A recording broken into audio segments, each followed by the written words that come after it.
Hi Mark, this is Taylor, number 47, and I'm from Freshman Speaking and Listening class. The speech title is A Law That Sex Workers Really Want by Toni. I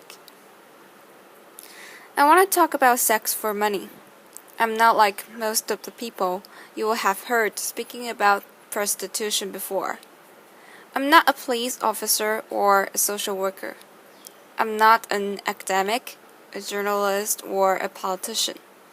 And as you will probably have picked up from Merriam's blurb, I'm not a noob either. Laughter.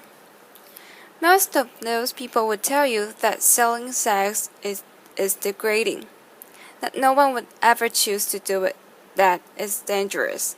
Women get abused and killed. In fact, most of those people would say there should be a law against it.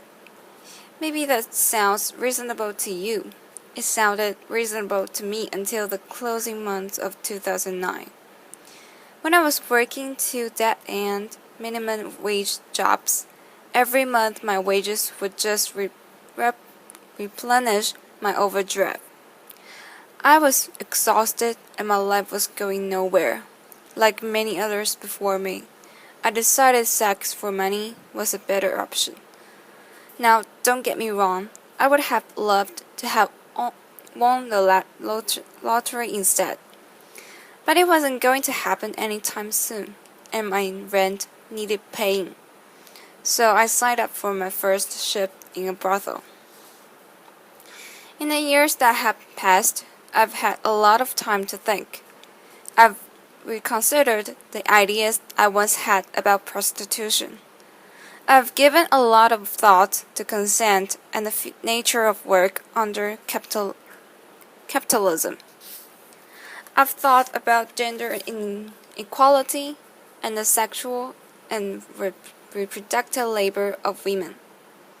I've experienced exploitation and violence at work. I've thought about what's needed to protect other sex workers from these things. Maybe you've thought about them too. In this talk, I will take you through the four main legal approaches applied to sex work throughout the world, and explain why they don't work, why prohibiting the sex industry actually exacerbates every harm that sex workers are vulnerable to. Then I'm going to tell you about what we, as sex workers, actually want. The first approach is for criminalization. Half the world, including Russia, South Africa, and most of the US, regulates sex work by criminalizing everyone involved. So that's seller, buyer, and third parties.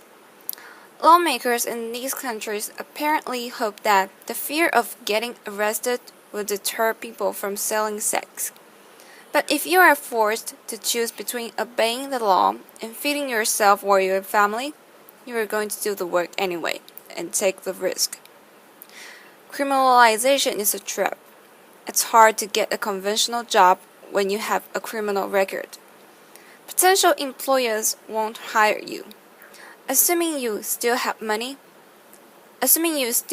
need money, you will stay in a more flexible, informal economy.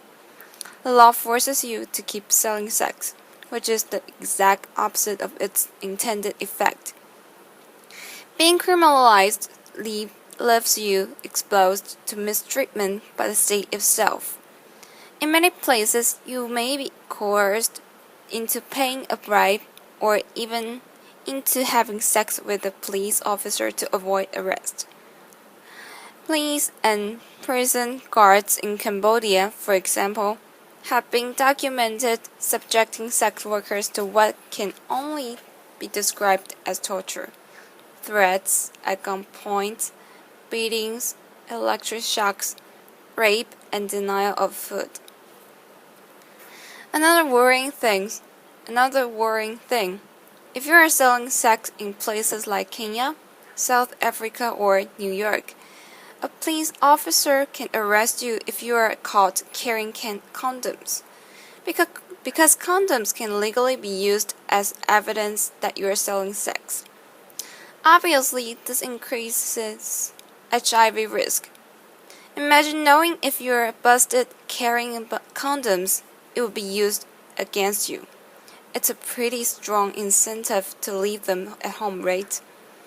Sex workers working in these places are forced to make a tough choice between risking arrest or having risky sex. What would you choose? Would you pack condoms to get work? How about if you are worried the police officer will rape you when he got you in the van? The second approach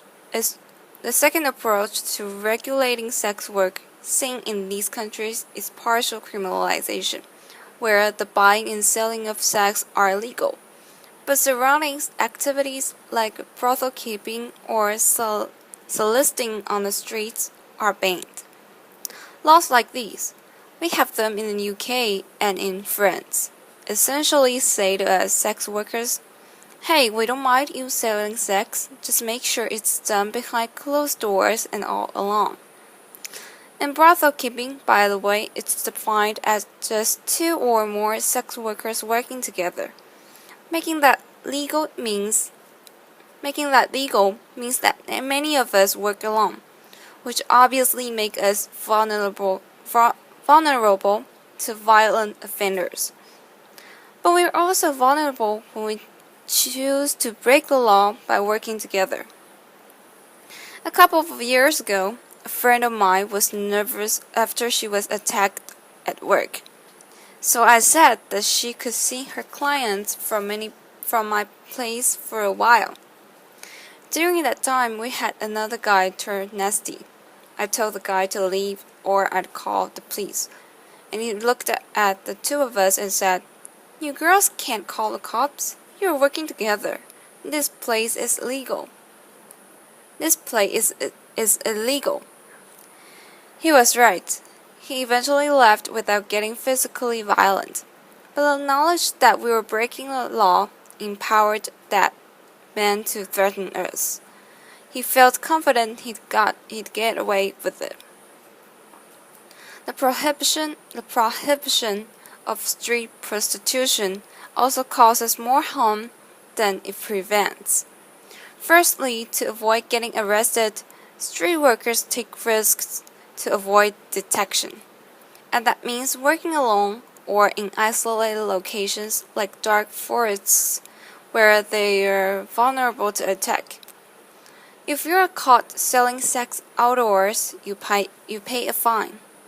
How do you pay that fine without going back to the streets? It was the need for money that saw you in the streets in the first place. And so if the fines stack up and you are caught in a vicious cycle of selling sex to pay the fines you got for selling sex. Let me tell you about Mariana Pelpa, who worked in Redbridge, East London. The street workers on her patch would normally wait for clients in groups for safety in numbers and to warn each other about how to avoid dangerous guys.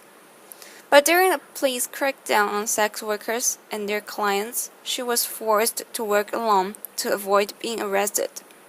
She was stabbed to death in the early hours of October 29, 2013. She had been working later than usual to try to pay off a fine she had received for soliciting. So if criminalizing sex workers hurts them, why not just criminalize the people who buy sex? This is the aim of the third approach I wanted to talk about. The Swedish or Nordic model of sex work law. The idea behind this law is that selling sex is intrinsically harmful, and so you are, in fact, helping sex workers by moving the option. Despite growing support for what's often described as the end demand approach, there's no evidence that it works. There's just as much prostitution in Sweden as there was before. Why might that be? It's because people selling sex often don't have other options for income.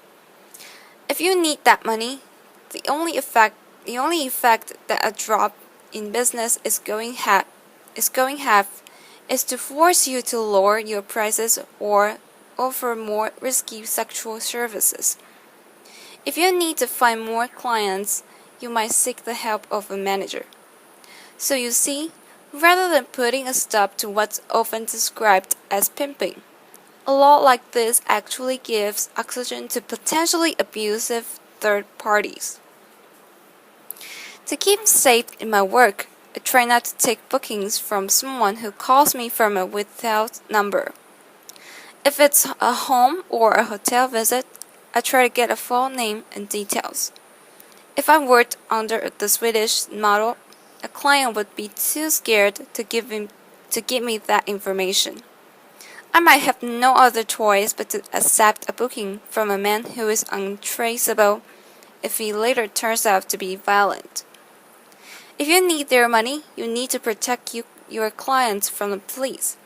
If you work outdoors, that means you're working alone or in isolated locations, just as if you were criminalized yourself. It might mean getting into cars quicker, less negotiating time, means snap decisions. Is this guy dangerous or just nervous? Can you afford to take a risk? Can you afford not to? Something I'm often hearing is prostitution would be fine if we made it legal and regulated it.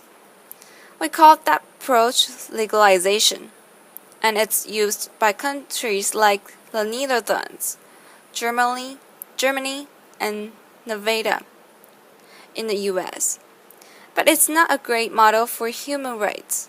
Any state-controlled prostitution, commercial sex can only happen in certain legally designated areas or venues, and sex workers are made to comply with special restrictions like registration and forced health checks. Regulation sounds great on paper, but politicians deliberately make regulation around the sex industry expensive and difficult to comply with. It creates a two-tiered system: legal and illegal work. We sometimes call it backdoor criminalization. Rich, well-connected brothel owners can comply with the regulations, but more marginalized people find those hoops impossible to jump through. And even if it's possible in principle, getting a license or proper venue takes time and costs money. It's not going to be an option for someone who's desperate and needs money tonight. They might be a refugee or fleeing domestic abuse.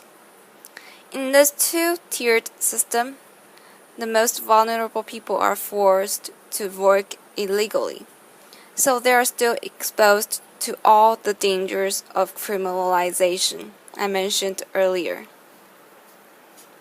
So, it's looking like all attempts to control or prevent sex work from happening makes things more dangerous for people selling sex. Fear of law enforcement makes them work alone in isolated locations and allows clients and even cops to get abusive in the knowledge they will get away with it. Fines and criminal records force people to keep selling sex rather than enabling them to stop. Crackdowns on buyers drive sellers to take dangerous risks and into the arms of potentially abusive managers. These laws also reinforce stigma and hatred against sex workers. When France temporarily brought in the Swedish model 2 years ago, ordinary citizens took it as a cue to start carrying out vigilante attacks against people working on the street. In Sweden, opinion surveys show that significantly more people want sex workers to be arrested now than before the law was brought in. If prohibition is this harmful, you might ask, why it's so popular? Firstly, sex work is and always has been a survival strategy for all kinds of unpopular minority groups. People of color, migrants, people with disabilities, LGBTQ people, particularly trans women. These are the groups most heavily profiled and punished through prohibitionist law. I don't think this is an accident. These laws have political support precisely because they target people that voters don't want to see or know about. Why else might people support prohibition? Well, lots of people have understandable fears about trafficking. Folks think that foreign women kidnapped and sold into sexual slavery can be saved by shutting a whole industry down. So let's talk about trafficking. Forced labor does occur in many industries, especially those where the workers are migrants or otherwise vulnerable, and this needs to be addressed. But it's best addressed with legislation targeting those specific abuses, not an entire industry. When 23 undocumented Chinese migrants drowned while picking cockles in Morecambe Bay in 2004, there were no calls to outlaw the entire seafood industry to save trafficking victims. The solution is clearly to give workers more legal protections, allowing them to resist abuse and report it to authorities without fear of arrest. The way the term trafficking is thrown around implies that all undocumented migration into prostitution is forced. In fact, many migrants have made a decision, out of economic need, to place themselves into the hands of people smugglers. Many do this with the full knowledge that they will be selling sex when they reach their destination. And yes, it can often be the case that these people smugglers demand exorbitant fees, coerce migrants into work they don't want to do, and abuse them when they're vulnerable. That's true of prostitution, but it's also true of agricultural work, hospitality work, and domestic work. Ultimately, nobody wants to be forced to do any kind of work, but that's a risk many migrants are willing to take, because what they are leaving behind. If people were allowed to migrate legally, they wouldn't have to place their lives into the hands of people smugglers. The problem arises from the criminalization of migration, just as they do from the criminalization of sex work itself. This is a lesson of history. If you try to prohibit something that people want or need to do, whether that's drinking alcohol or crossing borders or getting an abortion or selling sex, you create more problems than you solve. Prohibition barely makes a difference to the amount of people actually doing those things, but it makes a huge difference as to whether or not they're safe when they do them. Why else might people support prohibition? As a feminist, I know that the sex industry is a site of deeply entrenched social inequality. It's a fact that most buyers of sex are men with money, and most sellers are women without. You can agree with that. With all that, I do, and I still think prohibition is a terrible policy. In a better, more equal world, maybe there will be far fewer people selling sex to survive. But you can't simply legislate a better world into existence. If someone needs to sell sex because they are poor, or because they're homeless, or because they're undocumented and they can't find legal work, taking away the option doesn't make them any less poor or house them or change their immigration status. People worry that selling sex is degrading. Ask yourself, is it more degrading than going hungry or seeing your children go hungry? There is no call to ban rich people from hiring nannies or getting manicures, even though most of the people doing that labor are poor migrant women. It's the fact of poor migrant women selling sex specifically that had some feminists uncomfortable. And I can understand why the sex industry provokes strong feelings. People have all kinds of complicated feelings when it comes to sex. But we can't make policy on the basis of mere feelings, especially not over the heads of the people actually affected by those policies. If we get fixated on the abolition of sex work, we end up worrying more about a particular manifestation of gender inequality rather than about the underlying causes. People get really hung up on the question, well, would you want your daughter doing it? That's the wrong question. Instead, imagine she is doing it. How safe is he at work tonight? Why isn't she safer? So we've looked at the full criminalization, partial criminalization, the Swedish or Nordic model, and legalization, and how they all cause harm. Something I never hear asked is, what do sex workers want?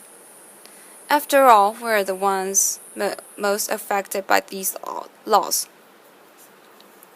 New Zealand decriminalized sex work in 2003. It's crucial to remember that decriminalization and legalization are not the same thing. Decriminalization means the removal of laws that punitively target the sex industry, instead treating sex work much like any other kind of work. In New Zealand, people can work together for safety, and employers of sex workers are accountable to the state. And sex worker can refuse to see a client at any time for any reason. And 96% of street workers report that they feel the law protects their rights. New Zealand hasn't actually seen an increase in the amount of people doing sex work, but decriminalizing it has made it a lot safer. But the lesson from New Zealand isn't just that its particular legislation is good, but that crucially it was written in collaboration with sex workers, namely the New Zealand Prostitutes Collective. When it came to making sex workers safer, when it came to make sex work safer, they were ready to hear it straight from sex workers themselves. Here in the UK, I'm part of sex worker-led groups like the Sex Worker Open University and the English Collective of Prostitutes. And we form part of global movement demanding criminalization and self-determination. The universal symbol of our movement is the red umbrella. We're supported in our demands by global bodies like UNAIDS, the World Health Organization, and Amnesty International. But we need more allies. If you care about gender equality or poverty or migration or public health, then sex worker rights matter to you. Make space for us in your movement. That means not only listening to sex workers when we speak, but amplifying our voices. Resist those who silence us, those who say that a prostitute is either too victimized, too damaged to know what's best for herself, or else too privileged and too removed from real hardship. Not representative of the millions of voiceless victims. This distinction between victim and empowered is imaginary. It exists purely to discredit sex workers and make it easy to ignore us. No doubt many of you work for a living. Well, sex work is work. Is work too. Just like you, some of us like our jobs, some of us hate them. Ultimately, most of us have mixed feeling.